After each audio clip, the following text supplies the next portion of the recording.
uma boa, não é? Como é que o senhor analisa? Eu, pessoalmente, não fico feliz com a saída do João Dória. Eu acho que o João Dória representou, quando entrou no PSDB, sobretudo quando se elegeu prefeito de São Paulo, representou uma hipótese, em grande parte estimulada pelo governador da época, Geraldo Alckmin, de uma renovação política no PSDB, renovação de lideranças.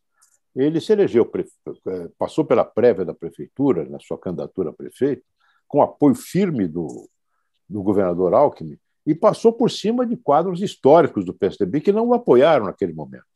Serra, Bruno Covas, Zé Aníbal, eu mesmo não o apoiei naquela prévia. E o Dória ganhou com o apoio do Geraldo Alckmin. Era uma expectativa de renovação, uma renovação que abortou, para cuidar, para me referir ao tema anterior do nosso programa. Porque ele não era uma pessoa deste meio do PSDB. Ele veio de um meio empresarial, ele criou uma plataforma de relacionamento de empresários chamado Grupo LIDE, foi muito bem sucedido, fez uma imensa fortuna com isso, e a partir daí se lançou na política. Mas acho que ele cometeu alguns erros políticos bastante graves.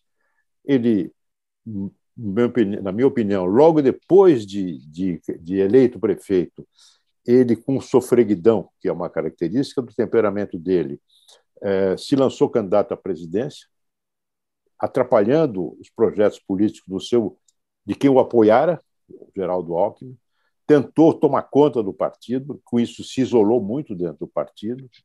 E, enfim, eu acho que ele teve aspectos positivos na campanha dele, na gestão dele, especialmente a questão da vacina, onde ele comprou uma briga e se atritou muito com o Bolsonaro, bateu de frente com o Bolsonaro, e por isso mesmo é que ele não foi candidato do PSDB.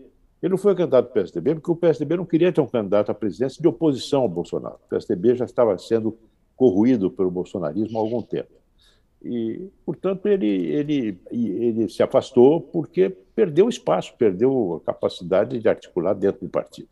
Mas ele diz muito bem que não é candidato, ele abandona a vida partidária, mas não a vida política. Fala, Senador, Thales. o senhor está falando de uma história de traições.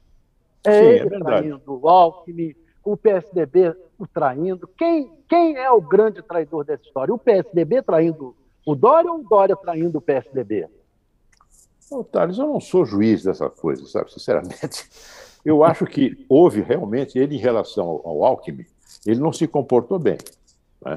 Eleito prefeito, ele já imediatamente se lançou, começou a trabalhar dentro do PSDB para ser o candidato à presidência, no lugar do Alckmin. No final da sua gestão, né, ele foi traído pelo PSDB, especialmente pelo PSDB de São Paulo. Em um determinado momento, ele dizia: eu não vou ser mais candidato à presidência da República, eu quero ficar no governo. E disseram: não, você tem que sair. Porque viram que ele tinha uma imagem já desgastada politicamente e para favorecer a hipótese de reeleição dos deputados estaduais e a candidatura do Rodrigo Garcia, o puseram para fora. Então, aí, é difícil, é o roto falando esfarrapado. Ministro, o senhor falou que desculpa, o senhor disse que o bolsonarismo já estava corroendo o PSDB. O senhor acha qual o papel do Dória nessa aproximação do PSDB com o bolsonarismo, né? Olhando no retrovisor? E aí pergunto para o senhor também, olhando para frente, como o resultado dessa eleição pode ser determinante, né? A eleição presidencial, não estou dizendo a estadual, a eleição entre Lula e Jair Bolsonaro, para o futuro do PSDB. Nós sabemos que o senhor declarou apoio ao Lula e sabemos, por exemplo, que o Rodrigo Garcia, governador de São Paulo, declarou apoio ao Bolsonaro. Como fica o partido na visão do senhor se der Lula e como fica o partido na visão do senhor se der Bolsonaro no próximo dia 30? Olha, eu disse que o bolsonarismo vinha corroendo já o partido e corroeu muito profundamente nessa altura. Não sei se é recuperável. Você veja, ainda ontem, a liderança do PSDB na Câmara apoiou o requerimento de urgência para uma das iniciativas mais liberticidas, mais retrógradas do bolsonarismo, que é a criminalização das pesquisas eleitorais. A bancada do PSDB votou a favor dessa maluquice. Como havia votado a favor também do voto impresso, na PEC do voto impresso. Entendeu? Então, já vinha corroendo o PSDB por várias razões, inclusive por razões meramente fisiológicas, emendas, cargos, etc., se bandeou. Né? E começa a atingir pontos assim que eu não imaginava. Quando eu vejo um líder da estatura do Arthur Vigílio, o querido Arthur Vigílio, declarar apoio ao Bolsonaro, eu fico triste, porque eu não sei o que vai acontecer depois. A bancada diminuiu, a bancada federal do PSDB hoje é uma bancada muito pequena, nós temos 3 deputados federais de São Paulo, 8 estaduais na Assembleia, comparando com 18 do PL, e 19 do PL e 18 do PT. Então, o peso do PSDB hoje diminuiu muito.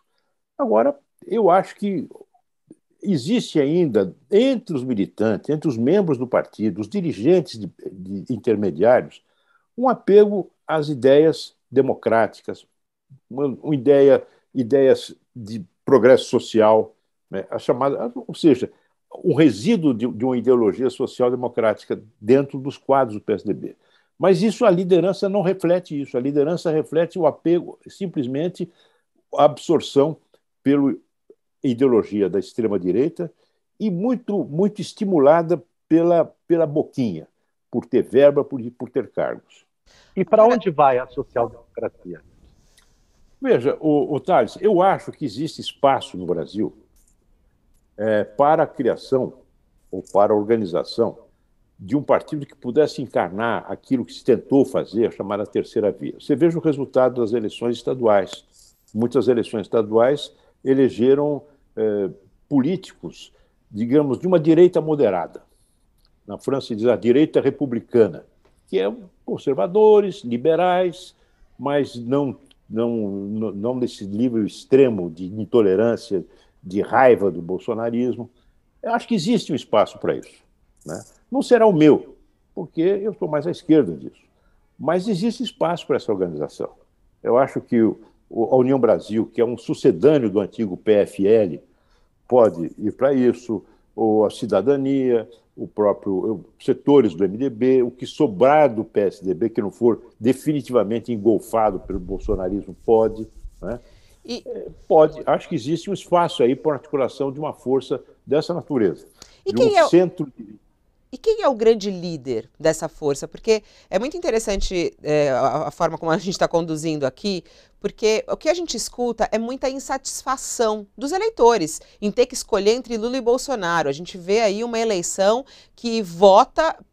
É o não voto, na verdade, né? Não quero esse, por isso voto no outro, mas não vota com esse prazer. Há muita desesperança, né? Quem é esse novo líder? Muito se falou depois do bom desempenho, apesar de ter ficado em terceiro, de Simone Tebet. Ela seria essa nova liderança para levantar essa história ou não? Quais são esses nomes que o senhor vê para comandar isso?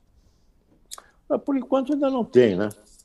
Quer dizer, são os judeus atravessando o deserto do Sinai sem o Moisés na frente. Então, uma travessia do deserto sem liderança. Talvez não surja uma única, mas é um grupo de líderes. Né? Eu penso que entre as pessoas está aí a Simone Tebet, está o Neto na Bahia, o governador do Rio Grande do Sul, o nosso Eduardo Leite, a própria candidata a governadora em Pernambuco. Existe gente. Né? Não sei se tem capacidade de articular, de colocar no segundo plano os seus projetos pessoais, as implicações disso nas suas eleições regionais, mas existe espaço, existe gente, existe uma necessidade política, eu diria. Uma necessidade política.